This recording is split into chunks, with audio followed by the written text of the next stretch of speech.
I meant to say was, welcome to my channel. If you haven't been here before, please subscribe. I regret a lot.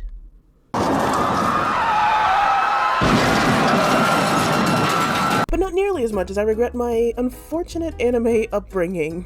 What I mean by this is, nowadays, older me enjoys watching other creators talk about their wholesome childhood anime experiences, secretly regretting my life choices and wishing the animes that they list were my past animes too. I wholeheartedly enjoy it when they talk about the times they got into anime and which ones they watched. It usually goes something like this.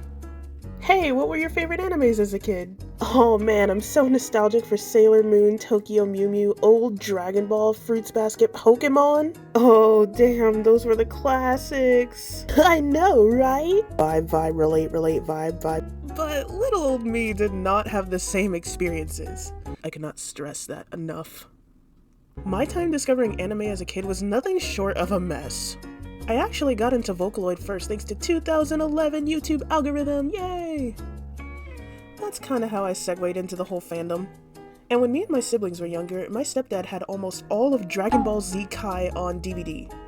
So we used to get together and watch about an episode a night. With that being said, even though Dragon Ball was technically my first anime, this lovely show called Girls Bravo was the first anime I've ever picked up on my own and watched fully. Oh, here we go. For those of you that don't know what this anime is, it is something that no child should be watching, first of all.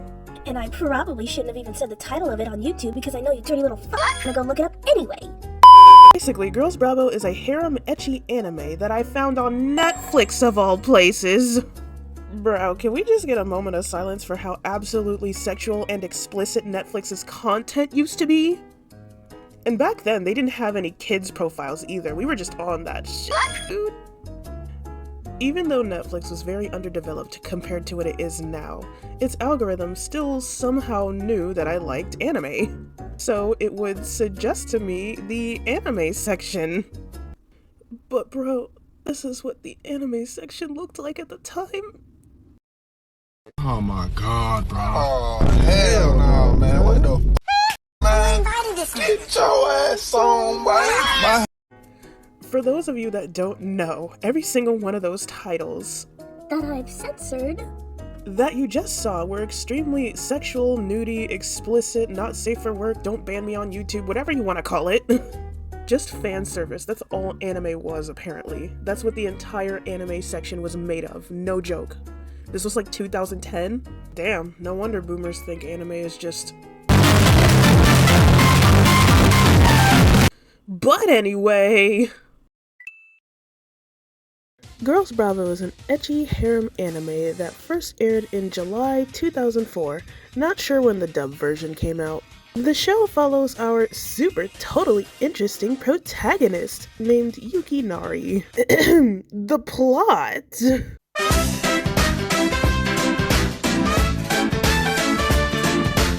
is that Yukinari's not like the other boys.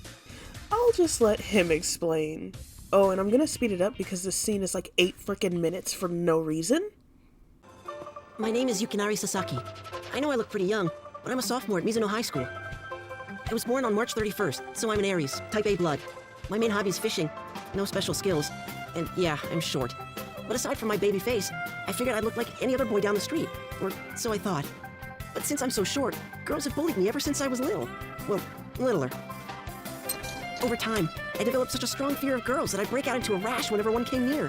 Now it's a full-blown allergic reaction.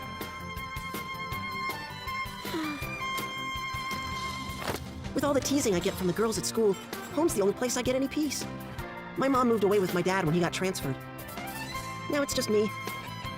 Once you get used to being alone, it's not so bad. But oh my god, dude is written like a bad OC character sheet. The hell? Blood type, full birth date, and sign? How is that important to the story? But yeah, dude is allergic to girls or whatever, apparently. Then he meets this magical alien girl from another planet that conveniently in no way resembles an alien at all.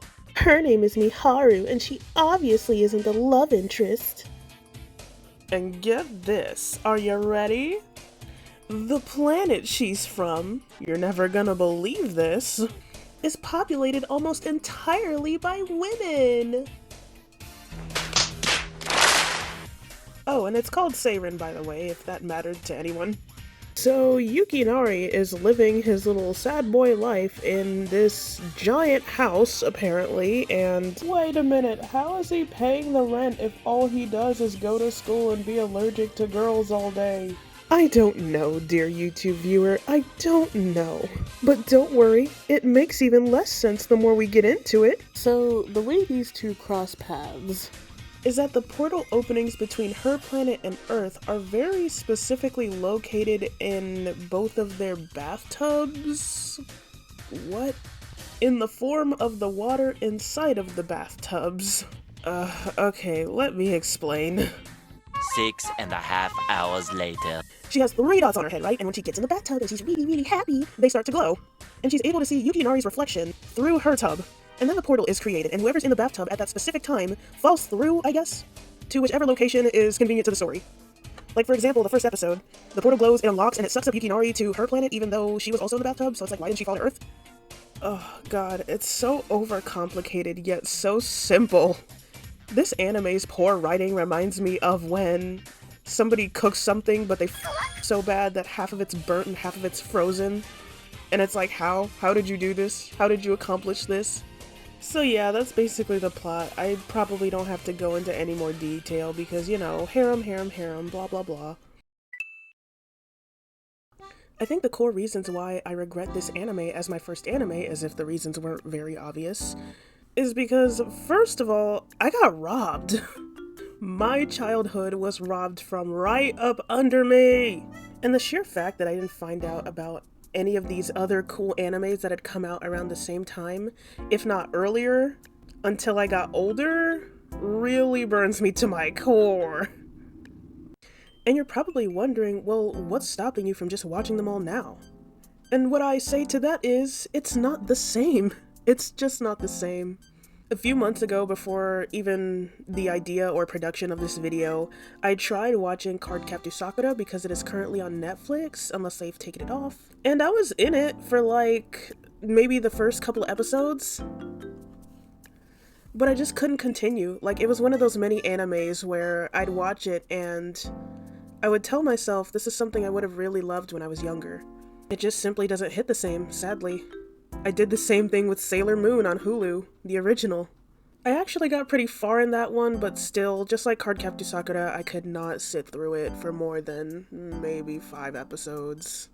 But yeah, those animes have their target audience, and it is not 20-year-olds. So therefore, that just makes them hard to sit through, for me at least. I'm not saying that's for everyone. Congratulations to you if you were 20 and you were still able to enjoy stuff like that. That is most definitely a trait I wish that I had. Another regret of mine is the time and the place I got into anime, which wasn't really something I could control, or wasn't really something I had much control over. I was born and raised in Long Beach, California!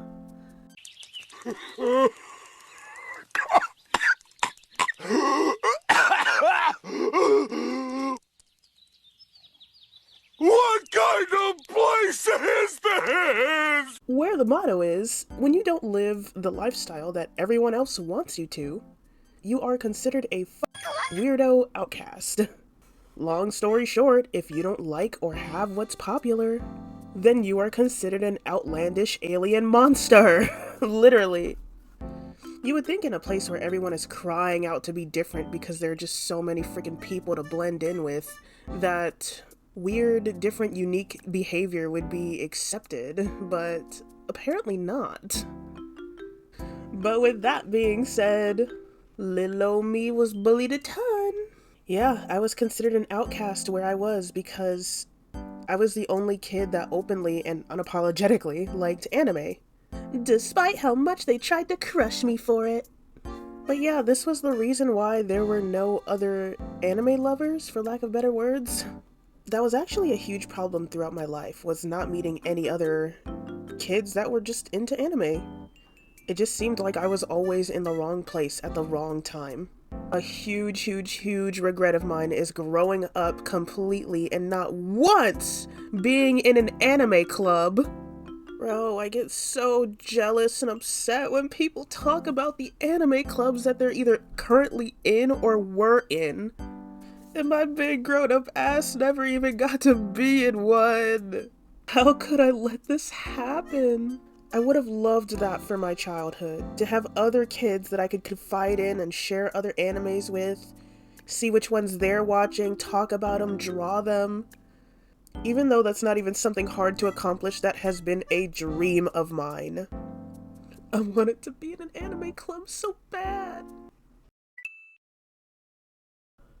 In conclusion, even though Girls Bravo wasn't the best first anime for me, to put it lightly, it'll always have its own spot in my heart, whether I like it or not.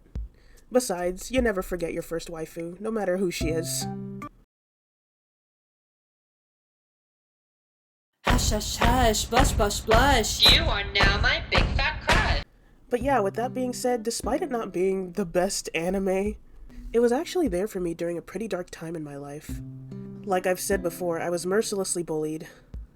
Home life wasn't ideal either. And there were times where I felt like all I had were my interests, my art, and the things I watched on TV, or just watched in general. And Girls Bravo at the time indeed played a huge part into my happiness. So no matter how bad, I will always love it for that. Oh my gosh, did I forget to mention that even though I was very young, my mom got the complete anime on DVD for my birthday? Yep, this is a DVD, guys. It's over 10 years old. We got the complete set here. Complete with one booby girl for each of the DVDs. Thank you, Mom. I used to have some of the manga too, but unfortunately that was lost to time, and that was also very booby. But yeah, I just thought I'd show you that for the sake of the video. Thank you to everyone who finished this video! If you like what you saw here today, please leave a subscribe for more content like this. What was your first anime? Do you have any anime regrets? Leave them down in the comments. And I'll see you next video! We're stuck